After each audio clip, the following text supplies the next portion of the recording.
अस्सलाम वालेकुम, ये this is Jawad and welcome back to another video. तो ले आए हूँ आप लोगों के लिए जो सेक्शन बी का आप कह रहे थे पैराग्राफ से क्या करेंगे और हमें क्या क्या आएगा, तो ये सारी चीज़ें लेके आ गया हूँ। ये लास्ट वीडियो है, अभी मैं बहुत थक गया था लेकिन फिर भी वीडियो बना रहा हूँ। बेशक अभी 9 बज जाते हैं, 9 बजे तक वीडियो अपलोड हो जाएगी, तो देख लीजिएगा। जिसको फिक्र होगी वो देख लेगा, नहीं तो सुबह भी काफ़ी टाइम होता है, फजर के वक्त उठ के 8-9 बजे तक। सुबह पेपर 9 बजे है, बहुत टाइम है आपके पास।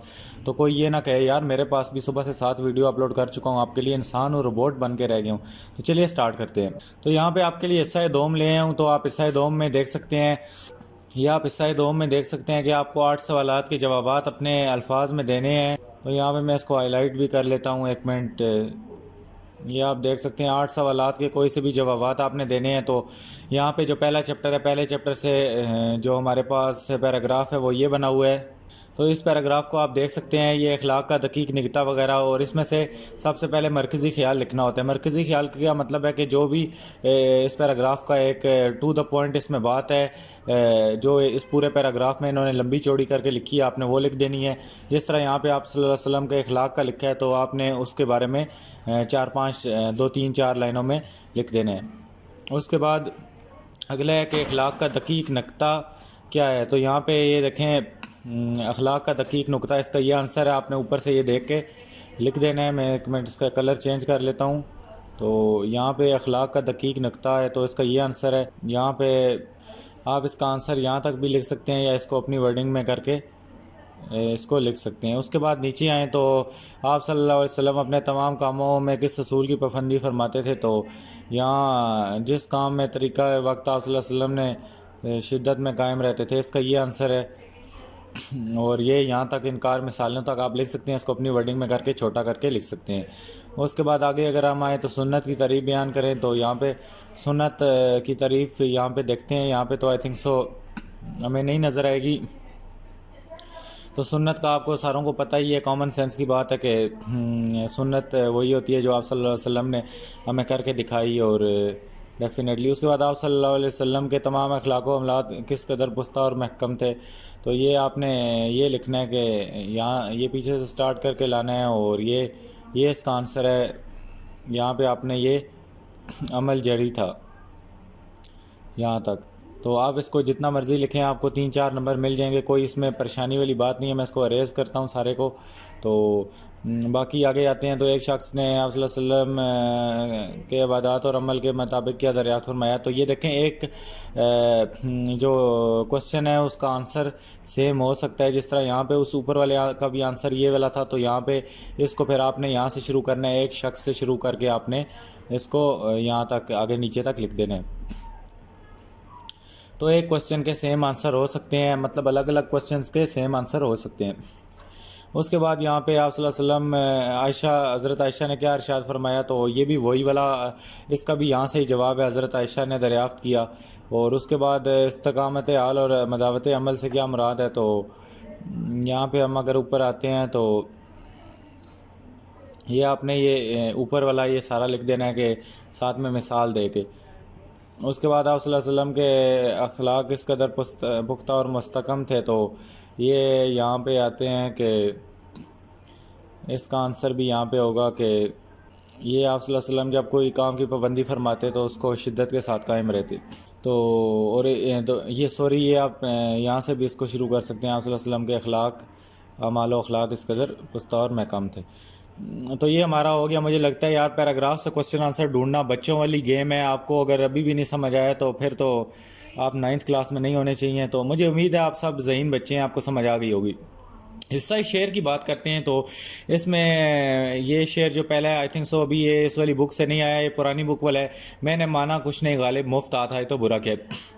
भाईजान आपकी बुक से आए पे शेर या ना आए बेटा, तो आप लोगों ने क्या काम करना है कि टेंशन नहीं लेनी। देखें, अब इसकी तशरीह करते हुए आपको मौत थोड़ी पड़ती है, बल्कि इसमें सवालात के जवाब देने हैं। तो यहाँ पे पहले सवालात का जवाब, गालिब ने महबूब को अपनी कीमत क्या बताई। गालिब ने कहता है कि मैंने माना कुछ नहीं गालिब, मुफ्त आता है तो बुरा क्या है। और भाई गालिब कह रहा है कि अगर कोई चीज़ मुफ्त आता आ रही है, मतलब उसने अपनी कीमत मुफ्त बताई। वो कह रहा है कि अगर मैं मुफ्त में आता आ रहा हूँ तो इसमें बुरा ही क्या है, मुझे रख लो अपने पास। उसके बाद मीर तकी मीर ने ऐदे जवानी किस तरह काटा। तो ये इन सवालात में आपको कोई टेंशन होनी नहीं चाहिए। ऐदे जवानी रो रो काटा, पीरी में ली आंखें मूंद, यानी रात बहुत थे जागे, सुबह हुई आराम किया। ये आगे से मिसिंग है, इसका है सुबह हुई आराम किया। तो मीर तक की मीर ने ऐदे जवानी रो रो के काटा, या सारी जो जवानी की उम्र थी वो रो के काटा, इसका ये आंसर है। उसके बाद शायर ने जान को किसका माल कहा है, और उसके बाद ये इस शेर से आया है, दिल हो के जान तुमसे तुझसे क्यों कर अजीज़ रखिए, दिल है सो चीज़ जान तेरी सो माल तेरा। तो शायर ने जान और इस सारी चीज़ों को, तेरा से मुराद महबूब नहीं है, यहाँ पे अल्लाह ताला को कह रहा है। उसके बाद ये आपकी ये दूसरे वाला आपकी बुक से आया हुआ है, और तीसरा भी आपकी बुक से नहीं आया हुआ आई थिंक सो। तो उसके बाद यहाँ पे पांचवे वाला जो शेर है, ना ज़मीन सुने ना फलक, ये वाला बड़ा इंपॉर्टेंट है, बहुत बहुत इंपॉर्टेंट शेर है। ना ज़मीन सुने ना फलक सुने ना बशर सुने ना मलक सुने, ये मैंने अपने बच्चों को भी पेपर में दिया था। तो यहाँ पे कहता है कि एक और जवाब पूछा है, शायर ने किन चीज़ों को अपना मेहरबान तस्वर किया है। तो ये इस चौथे शेर में गमो गुस्सा रंजो अंदरों और माँ हमारे भी हैं मेहरबान कैसे कैसे। तो गमो गुस्सा और अंदरों और माँ को इसने अपना मेहरबान कहा है। शायर को ज़मीन फलक शलक से किस चीज़ का शिकवा है, तो शायर कहता है कि मेरी कोई बात नहीं सुनता, उसको यही शिकवा है। शायर ने अपनी ज़िंदगी के कैसे शख्स की माने तशबीह की, तो यहाँ पे शायर ने, अब इसमें कौन से शेर में पता नहीं कहा है, अपनी ज़िंदगी को कैसे शख्स की माने तशबीह दी। तो यहाँ पे आई थिंक सो मुफ्त आता है तो बुरा क्या है, इसमें होगा इसका। तो इसका भी अभी आंसर हम नीचे देख लेते हैं, तो ये अभी मुझे कंफर्म नहीं है, मैं इसको कंफर्म कर देता हूँ। इसके बाद हिस्सा कवायद आएगा कि कलाम की तारीफ़ करें और उसकी कितनी अक़साम है। तो ये कलाम ताम वगैरह आपको मैंने कहा था, मुरक्कब ताम मुरक्कब नाकिस, इसमें ये इतना इंपॉर्टेंट नहीं है, मैं इसको अरेज मार देता हूँ। तो बाकी यहाँ पे आपके पास मुकालमा से क्या मुराद है, इसको आपने देख लेना है। उसके बाद जुमला इस्मिया की तारीफ़ करें और एक मिसाल दें, इसको देख लें। उसके बाद फरिया, इसकी ये जो तरकीब नहवी है, ये अभी आपको समझाता हूँ ये कैसे लिखते हैं। ये आपकी लाजमी आएगी, जो मर्ज़ी लिखवा लें मेरे से, ये लाजमी आएगी कल। और फ़िक्रात दुरुस्त करने हैं, फ़िक्रात की दुरुस्ती भी अभी देखते हैं। उसके बाद ये हिस्सा है सोम, आगे मैं अगले मॉडल पेपर में डिस्कस नहीं करूँगा, मेरे पास फ़िलहाल 4 हैं, तो आगे आप देख लीजिएगा, समझदार हैं आप। तो फ़िलहाल पहले इसलिए टाइम लगा के थोड़ा इसको डिस्कस कर लेते हैं। तो यहाँ पे इबारत की तशरीह करनी है, अलिफ बे में से एक आपकी बुक से आई होगी, एक आउट ऑफ बुक होगी। तो इसमें से आपने जो भी है इसकी मुसन्निफ़ का नाम लिखना है और नीचे तशरीह शुरू कर देनी है। सबक का नाम भी आता है तो वो भी लिख लीजिएगा। अभी जो बोर्ड के मॉडल पेपर आए हैं उसमें तो ऐसा नहीं है, लेकिन लिख लीजिएगा, कोई पता नहीं पेपर चेकिंग में ये पहले लाजमी चीज़ होती थी, तो अभी भी होनी चाहिए। तशरीह में यही है, ये पहले इतना बड़ा पैराग्राफ लिखा होता है, तो आपने इसकी मज़ीद आप सल्लल्लाहु अलैहि वसल्लम वाला अगर एक चैप्टर से इंशाअल्लाह कल एक आ भी जाएगा, तो आपने इसमें अपनी पास से भी बहुत बातें लिख सकते हैं। तशरीह में आप कोई जो अशार है ब्लू मार्कर से लाजमी लिखिएगा। उसके बाद कोई कुरानी आयत है या कोई कोटेशन है, उसको भी ब्लू मार्कर से लिखिएगा, तो उसके नंबर होंगे। उसके बाद ये बे अलिफ बे में से कोई आपने एक करना होता है, ये तो आपको पता है पेपर पैटर्न। उसके बाद कोई एक नज़्म जज़ो की तशरीह आएगी, तो जिस तरह अब ये आप देख सकते हैं, ये पहली वाली एक आपकी बुक से होगी, एक आप आउट ऑफ बुक होगी। ये पहली आउट ऑफ बुक है और ये दूसरी भी यहाँ पे I think so out of book की है। तो यहाँ पे तो ये मॉडल पेपर के लिहाज से इन्होंने दी हुई है, लेकिन आपके पास जो बोर्ड का पेपर आएगा उसमें एक आपकी बुक से होगी। तो नज़मिया जुज़ों के लिए मैं आपको कहता हूँ आप हमद और नात कर लें, उससे यहाँ पे अलिफ या बे में एक शेर लाजमी होगा, कंफर्म लिखवा लें। हमद या नात में से एक शेर आएगा, इसलिए आप हमद और नात नज़म से करें, बेशक बाकी कुछ भी ना करें। गज़लों में आएँ तो गज़लों में इस तरह आपको ये अलिफ बे दिया जाएगा, नाज़की उसके लब की क्या कही है, ये यहाँ पे ये आपकी बुक से नहीं आया हुआ और ये दूसरे वाला आपकी बुक से आया है। तो ये वाला बहुत इंपॉर्टेंट है, दैन पर हैं उसके गुमा कैसे कैसे, कलाम आते हैं दरमियान कैसे कैसे, ज़मीनें चमन गुल खिलाती है, क्या क्या बदलता है रंगे आसमां कैसे कैसे। इसमें भी शायर का नाम लिख के बिस्मिल्लाह करके तशरीह शुरू कर देनी है। पहले शेर की ये पहला पूरा शेर होता है, ये जो पहली लाइन होती है, और उसके बाद आपका ये जो दूसरा शेर नीचे होता है, इसकी तशरीह लिख के एक लाइन छोड़ के इस नीचे वाले की तशरीह आपने दोबारा करनी है। उसके बाद ये अलिफ बे भी देखना है, अगर कईयों का बे इधर आगे लिखा होता है, ये इस जगह पे लिखा होता है जहाँ पे पंखड़ी लिखा है, तो आपने देखना है कि बे अगर नीचे लिखा है, पता चले आप इस तरह इसको नीचे वाली सिमत में कर दें। एक मिनट में यहाँ पे येलो वाला मार्कर लेके आपको समझाता हूँ।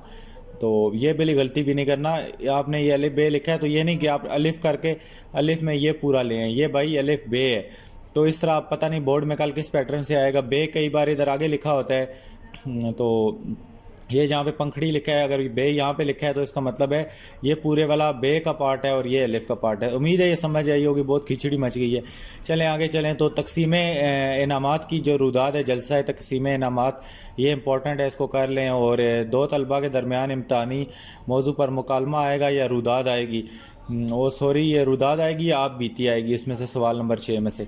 तो यहाँ पे ये दोनों देख लें। आप इंपॉर्टेंट कह रहे हैं यार, अब रुदाद अपने पास से कौन नहीं लिख सकता और मुकालमा कौन नहीं लिख सकता, इसमें क्या इंपॉर्टेंट पूछ रहे हो यार, खुदा खौफ करो कुछ बच्चों। आगे आते हैं, ये हमारा जो चैप्टर नंबर 1 का सोल्यूशन है, ये आप इसको देख सकते हैं। ये सारा क्वेश्चन आंसर के नीचे सोल्यूशन दिए गए हैं। तो ये मरकज़ी ख्याल आप देख सकते हैं कितना कुछ होता है, उस पैराग्राफ का ये मरकज़ी ख्याल है। उसके बाद ये क्वेश्चन के आंसर हैं, और उसके बाद ये क्वेश्चन नंबर 3 है, आप सल्लल्लाहु अलैहि वसल्लम किस असूल की पाबंदी फरमाते थे। तो ये इस तरह आपने अपनी वर्डिंग में करके आंसर को छोटा कर लेना है पैराग्राफ से। सुन्नत की तारीफ बयान करें, तो ये आप अपने पास से लिख सकते हैं, इसमें कोई मसले की बात नहीं है। उसके बाद ये आप क्वेश्चन आंसर देख सकते हैं। यहाँ पे एक शख्स ने अमाल का दरियाफ्त फरमाया, ये भी देख सकते हैं। उसके बाद ये अगला वाला क्वेश्चन, इनके स्क्रीनशॉट ले लें, जो मर्ज़ी करें। वीडियो में अगर बताता रहा तो फिर तो आज रात इधर ही है। बाकी यहाँ पे ये वाला भी देख सकते हैं। हिस्सा शेयर में आ जाएं तो सवालात के जवाबात, ये ऊपर शेयर आप देख सकते हैं, ऊपर डिस्कस तो किए हैं अभी।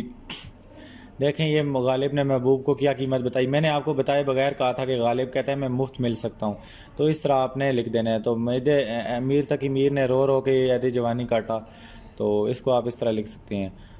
उसके बाद शायर ने जहाँ को किसका माल कहा है, तो ये देखें अल्लाह ताला का माल कहा है। मैंने आपको बताया था कि अल्लाह ताला का ही माल है। और शायर ने मेहरबान किसको कहा है, तो ये देखें ये गम व गुस्सा, ये सारा उधर लिखा हुआ है। तो उसके बाद शायर को किस चीज़ का शिकवा है कि उसका हाल कोई भी नहीं सुनता, वो दिल का बोझ कैसे हल्का करेगा। और शायर ने अपनी ज़िंदगी को किससे तशबीह दी है, तो ये आंखें खुमार आलूद हैं, ये वही मीर तकी मीर के शेर से लिया गया है कि ऐद जवानी रो रो काटा, वो ऐद जवानी से मुराद है ज़िंदगी, तो ये वो रो रो के काटी है, तो इसमें सारा लिखना है। ऐसा कवायद में आए तो ये कलाम की तारीफ़ करें, ये इसकी जवाब लिखा हुआ है। और इसके बाद यहाँ पे हमारे पास मुकालमे की भी है, अगर यहाँ से आप ग्रामर की देखना चाहते हैं तो ये भी जवाबात लिखें, आप इसको देख सकते हैं। उसके बाद ये मुकालमा है हकीकी मुकालमा, और उसके बाद ये उसका फ़र्ज़ी या ख़याली मुकालमा है, और ये जवाब है। उसके बाद जुमला इसमिया और उसकी ये तारीफ़ें इस तरह ये लिखी हैं ग्रामर। उसके बाद जो इम्पोर्टेंट चीज़ थी कि तरकीब नेवी, तरकीब नेवी को मैं इसको थोड़ा जूम करता हूँ यहाँ से, बेटा इसको समझ लो, ये सारों की तकरीबन सेम ही होती है। पहली चीज़ जो होती है मुब्तदा होती है, उसके बाद ये जो ख़बर हो रही होती है ज़हीन, ये क्या ख़बर होती है, और तीसरा क्या होता है फ़ेल नाक़िस होता है। ज़्यादातर में है ही फ़ेल नाक़िस होता है, और पहली जो फ़रिया होती है या जो भी अली होता है वो मुब्तदा होता है, दरमियान वाली चीज़ ख़बर होती है। तो ये इसका आसान सा जुगाड़ है, अभी आगे हम और करेंगे तो आपका इंसान वो मतलब के कॉन्सेप्ट क्लियर हो जाएगा। यहाँ पे फ़िक्रात दुरुस्त करें, अर्ज़ पाक खूबसूरत है, तो इसका अलिफ रेज़ात, ये इसमें ये गलतियाँ होती हैं। इस कपड़े का अर्ज़ 40 मीटर है, ये ऊपर क्वेश्चन लिखे हैं, नीचे इसके आंसर लिखे हैं। इस कपड़े का आइन रेज़ात है, अर्ज़ 40 मीटर है। उसके बाद ये तशरीहें लिखी हुई हैं, बेटा इसको देख लो ये किस तरह हुई हुई हैं। तो ये देखो सबक का नाम लिखना है बेटा, आप लोग कह रहे हो कि सबक का नाम नहीं लिखना। ये यूट्यूब पे कमेंट्स में जो नीचे बड़े उस्ताद बन गए हैं बहुत ज़्यादा, मुझे लगता है PhD करके बैठे हुए हैं, तो कह रहे हैं कि फ़ेडरल बोर्ड ने निकाल दिया है। तो ये क्या लिखा हुआ है, ये सबक का नाम और मुसन्निफ़ का नाम लिखोगे, इसका एक एक नंबर होता है।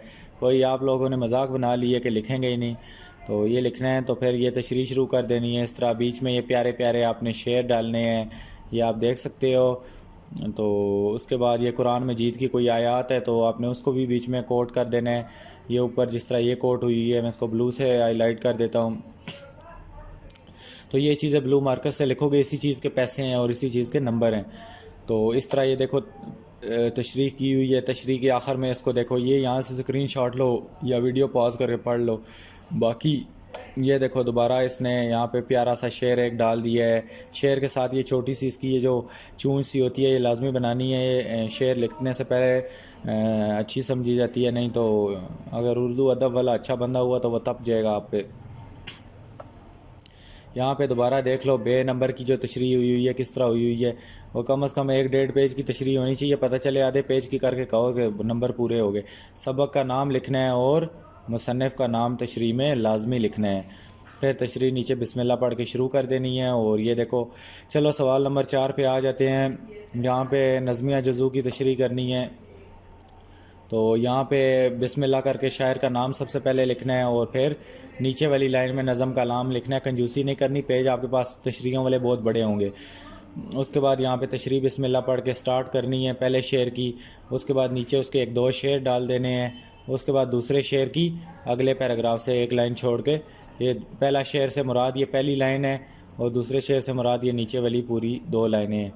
उसके बाद ये देखो नीचे दोबारा इसने प्यारे प्यारे शेर नीचे डाले हुए हैं। उसके बाद बे नंबर की ये हमारे पास आ गया है, आफाक में कब तक ना फैलेगी तेरी, ये दूसरी तशरीह आई। तो इसने दोबारा देखो यहाँ पे शायर का नाम और ये सारा कुछ लिखा है। हाँ, नज़म का नाम हमद है और शायर का नाम अल्ताफ़ हुसैन हाली है। तो ये यूं करके लिखना है। अभी ये वीडियो देख लेना, आपका अपना फ़ायदा होगा।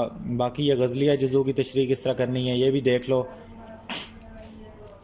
क्योंकि गज़ल का कोई नाम नहीं होता। तो यहाँ पे सिर्फ आपने शायर का नाम लिखना है और तशरीह शुरू करनी है। पहले लिखना है पहले शेर की तशरीह, उसकी तशरीह करके नीचे आपने यहाँ पे शेर इसने नहीं डाले तो आपने शेर सही बीच में डालने हैं, कोई ट्रकों वाले शेर नहीं डालने हैं, प्यारे प्यारे मीर तक मीर गालिब शालिब के शेर डालने हैं। फिर लिखना है दूसरे ये बेशक ना लिखे, दूसरे शेर की तशरीह एक लाइन छोड़ के दूसरे शेर की तशरीह लिखें।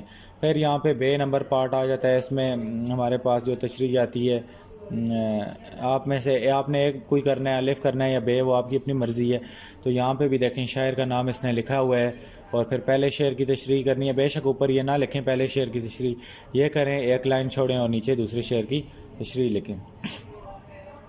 तो ये अशार ये नीचे भी लिखे हैं, बाकी आपको जो याद हैं, अभी याद करने का वक्त नहीं है।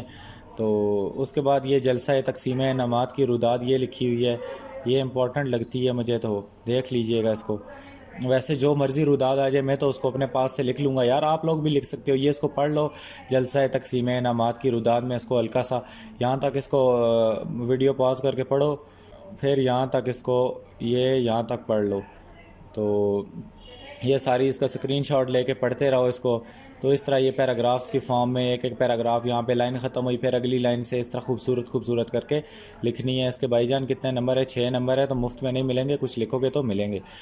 उसके बाद ये मुकालमा है। मुकालमा आप कह रहे हैं इंपॉर्टेंट मुकालमा बता दें, और जो मर्ज़ी आए यार, बिस्मिल्लाह पढ़ो, सलाम दुआ करो और काम लिखो। मैंने पहली उर्दू की वीडियो बनाई थी, उसमें भी आपको बताया था, आप कॉन्सेप्ट में वो रट्टा सिस्टम से बाहर निकलो। बच्चे कह रहे हैं ग्रामर की बुक है उसको रट्टा मार लें, भाई क्यों रट्टा मार लो? मुकालमे के यही तरीका होता है, इम्तिहानाती तैयारी का मुकालमा। अभी मैं आपको अपने पास से बताता हूँ कि पहला बच्चा आया तो उसने कहा अस्सलाम वालेकुम, दूसरे ने कहा वालेकुम सलाम, क्या हाल चाल है, तीसरे ने फिर वापस पहले बच्चे ने कहा यार हाल तो बहुत बुरे हैं, पेपर आ गए हैं। तो फिर दूसरे बच्चे ने कहा हाँ भाई सुनाओ पेपर की कैसी तैयारी है? मेरी तो बहुत अच्छी है। तो उसने कहा यार तुम्हारी बहुत अच्छी है तो मुझे भी तैयारी करा दो। उसने कहा अच्छा दोनों मिल के बैठ के पढ़ेंगे तो बहुत अच्छा होगा। इस तरह कहानी डालो यार, तो 5 नंबर क्यों नहीं ले सकते? यहाँ पे एक नोट इधर लिखा होता है कि आपने 5 बातें, ये नहीं सिर्फ सलाम दुआ पे करना है, 5 बातें। एक बच्चा फॉर एग्जांपल यहाँ पे 5 पढ़ाई की बातें तायरा करेगी और 5 मलिया करेगी, तो तब 5 नंबर मिलेंगे। तो चलिए यार सेकंड मॉडल पेपर पे चलते हैं। आपने उर्दू के पेपर को क्या बना लिया है, ये MCQs में शेयर कर चुका हूँ। नीचे क्वेश्चन आंसर पे आते हैं। क्वेश्चन आंसर के सोल्यूशन पे मैं ले आता हूँ आपको डायरेक्टली घसीट के। तो यहाँ पे ये दूसरे चैप्टर से ये वाला पैराग्राफ थोड़ा इंपॉर्टेंट है। जो मर्जी पैराग्राफ हो, आपको पैराग्राफ देखने की क्या ज़रूरत है, इंपॉर्टेंट पूछने की क्या ज़रूरत है? मैं तो ये नहीं मुझे समझ आ रही। आप कह रहे हैं ये देखें पैराग्राफ आएगा उसके सवालात आएंगे। ये दूसरे चैप्टर से एक पैराग्राफ जो ऊपर दिखाया मैंने आपको, उसके सवाल है। मरकज़ी ख्याल हमेशा ज़्यादातर आता है पहला सवाल। तो ये देखें 2-3 लाइनें उसकी जो मोटी मोटी होती हैं, और उसके बाद ये सर सैयद के नज़दीक इस्लाम का क्या तस्वर है। तो ये ऊपर से देख के पैराग्राफ से लिखना है, कौन सा आपने खुद याद करना है। तो इसमें आपको क्यों टेंशन हो रही है कि पैराग्राफ इंपॉर्टेंट बताएं? जहाँ मर्जी से आ जाए, आपको क्या मसला है पैराग्राफ से?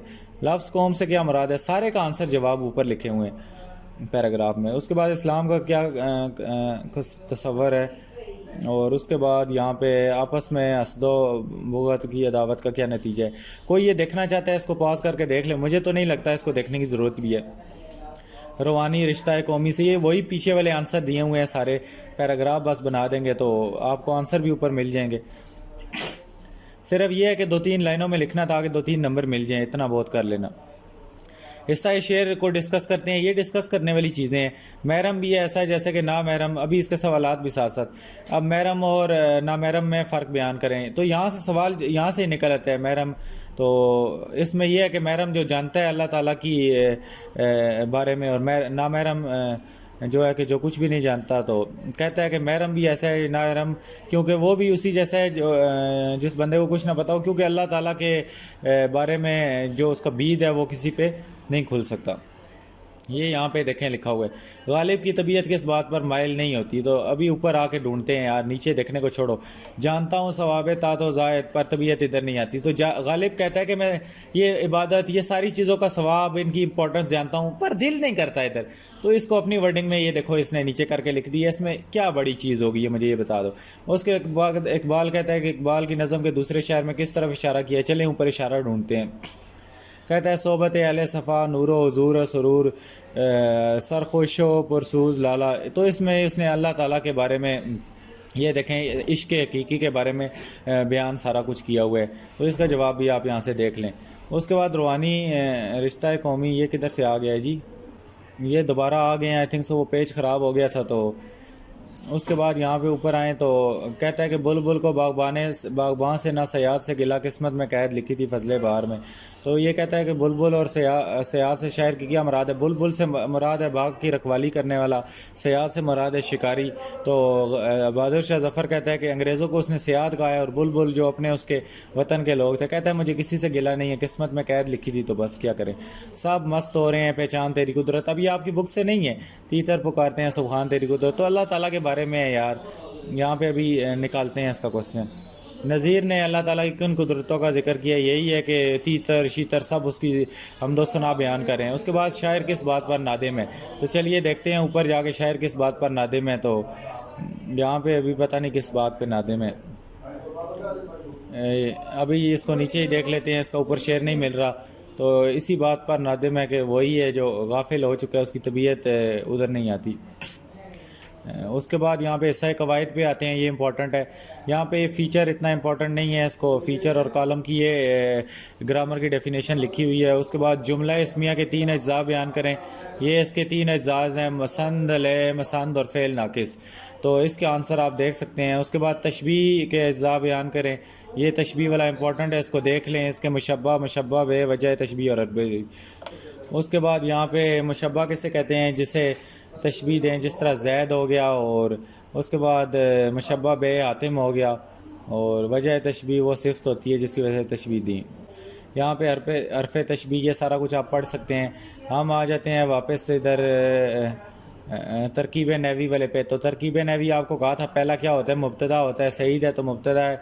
दूसरा है घर में मौजूद, तो मौजूद है ना तो ख़बर हो गया। तो आखिर में घर में क्या है, मुतलक ख़बर। तो यहाँ पे 2 किस्म की ख़बर है, आप इसको एक ख़बर भी लिख सकते हैं। और ये आखिर में है हमेशा फ़ेल नाकिस होता है। फ़िक्रात दुरुस्त करें। कोई मालिया पहाड़ बहुत ऊंचा है, तो कोई मालिया पहाड़ कोई कहते हैं। तो यहाँ पे पहाड़ इसको निकाल दें तो कोई मालिया बहुत ऊंचा है। ये फूल आपकी नज़र करता हूँ, तो ये फूल आपकी नून जाल रे करता हूँ। बाकी ये तशरीह है। तो तशरीह तो इसमें मैं आपको बताया है, सबक का नाम, मुसन्निफ़ का नाम लिख के बस शुरू हो जाओ। ये आप देख सकते हो। ये इन चैप्टरों की तशरीह हुई है। ये आप देखना चाहते हो तो देख लो। मैं स्लो इसको चला देता हूँ। तो यहाँ पे पता नहीं कौन कौन से पैराग्राफ हैं। उसके बाद यहाँ पे ये एक पूरा का पूरा शेर आ गया है, इसको देख सकते हो आप लोग। इसकी नीचे तशरीह करने का यही तरीका है कि आप यहाँ से नज़म का नाम लिखो, शायर का नाम लिखो और बिस्मिल्लाह करके तशरीह करो। उसके बाद शाखे बरीदा से सबक अंदोज़ हो। ये भी बाहर से आई हुई है, आपकी चैप्टर से नहीं है। आई थिंक सो ये बल्कि हमारी बुक से। ये पेवस्ता रहे शजर से उम्मीदें बाहर रख, जो भी है अलावा इकबाल की है। तो शाख बरीदा का मतलब होता है टूटी हुई शाख, उससे सबक हासिल करना, आशना है कायदा रोज़गार से और मिल्लत के साथ जुड़े रहो। पेवस्ता रहे शजर से उम्मीदें बाहर रख, ये इसमें कौम की कॉन्सेप्ट को दिया गया। यहाँ पे भी इन दोनों की अलग अलग आपने तशरीह करनी है। उसके बाद गज़ल की तशरीह ये बाहर से आई है। रही सर सब्ज़े बेफ़िक्र किश्ते सुखन, ना जोता किया ना बोया किया। हैदर अली आतिश की I think so 10th class से ये आई है। तो इसकी तशरीह भी ये है। तो अभी फ़िलहाल आप बुक की गज़म करें, ये ज़िंदगी के दिन ख़त्म हुए, ये बहुत इंपॉर्टेंट है। आखिर में ये कितना है बदनसीब ज़फ़र, ये मुश्किल ही आए लेकिन ये ऊपर वाली इंपॉर्टेंट है। तो इसकी भी ये तशरीह हुई है। आपने शायर का नाम लिखना है और बस शुरू हो जाना है बिस्मिल्लाह करके। तो आप इसमें अपने पास से लिख सकते हैं, आपने अगर पूरी उसके बाद एक खंडर की आप बीती, तो एक खंडर था, उसके साथ ये हुआ वो हुआ, इसको पढ़ सकते हैं तो आपका कॉन्सेप्ट खुल जाएगा। आप किसी चीज़ पे भी आप बीती या रुदाद लिख सकते हैं। तो आप बीती का मतलब होता है जो उस पर हाल गुजरी, जो उसका हाल दिल था, जो उस पर मुसीबतें या जो उस पर वक्त गुजरा। और रुदाद का मतलब होता है जो आंखों देखा हाल होता है, जो आप कहीं घूमने फिरने गए तो वो बता दें। तो ये इसको देख सकते हैं कि क्या क्या इसके साथ हुआ। उसके बाद यहाँ पे मरीज़ और तबीब के दरमियान मुकालमा अब अपने पास से क्यों नहीं आप लिख सकते। पहले मरीज़ बीमार था और फिर उसने डॉक्टर को कॉल करके बुलाया घर, या उसके क्लिनिक चला गया, सलाम दुआ की और अपनी बीमारी बताई। और बात यहाँ पे ये पढ़ लो यार, अगर बिल्कुल लकीर के फ़कीर हो तो ये पढ़ो, यहाँ पे इसको पढ़ लो। अभी वीडियो देखते हैं जी, वीडियो बहुत बहुत ज़्यादा लंबी हो गई है, मुझे ख़ुद भी नहीं पता चला। तो यार अभी उम्मीद है आज की वीडियो अच्छी लगी होगी। ये देख लो यार, ये तो काम ख़राब हो गया है, बहुत लंबी वीडियो है। तो मिलता हूँ फिर किसी में और वीडियो में। तो आई थिंक सो ये क्लियर हो गया होगा यार। अभी कितना कुछ आपके लिए कर दें। ये तरकीब नेवी वाला भी एक बार दोबारा दिखा देता हूँ आपको मैं, तो फिर चलते हैं वापस। अभी आपको तशरीह वगैरह में तो नहीं मसला होगा। यहाँ पे ये गज़ल की ये दी हुई है, ये इम्पोर्टेंट है, इसको देख लो। उसके बाद कसीदा और ये नावल निगारी का ये दिया हुआ है, नावल और अफसाना का ये भी देख लो। उसके बाद ये तरकीब नेवी में पहला फ़ाइल है। उसके बाद खाना के फ़ेल, खाता मफ़ूल और हूँ फ़ेल नाकिस। तो उसके बाद ये फ़िक्रात दुरुस्त करें, मैंने रेलवे की टिकट ख़रीदी, मैंने रेलवे की टिकट ख़रीदे होता है। तो उसके बाद बारिश कमरे का छत टपकने लगा, तो बारिश से कमरे की छत टपकने लगी। तो आई थिंक सो काफ़ी चीज़ें क्लियर हो गई होंगी। अभी मैं बहुत थक गया हूँ आज वीडियोस बना के। तो चैनल को लाजमी सब्सक्राइब कर लीजिएगा। मिलता हूँ किसी नेक्स्ट वीडियो में। अल्लाह हाफ़िज़।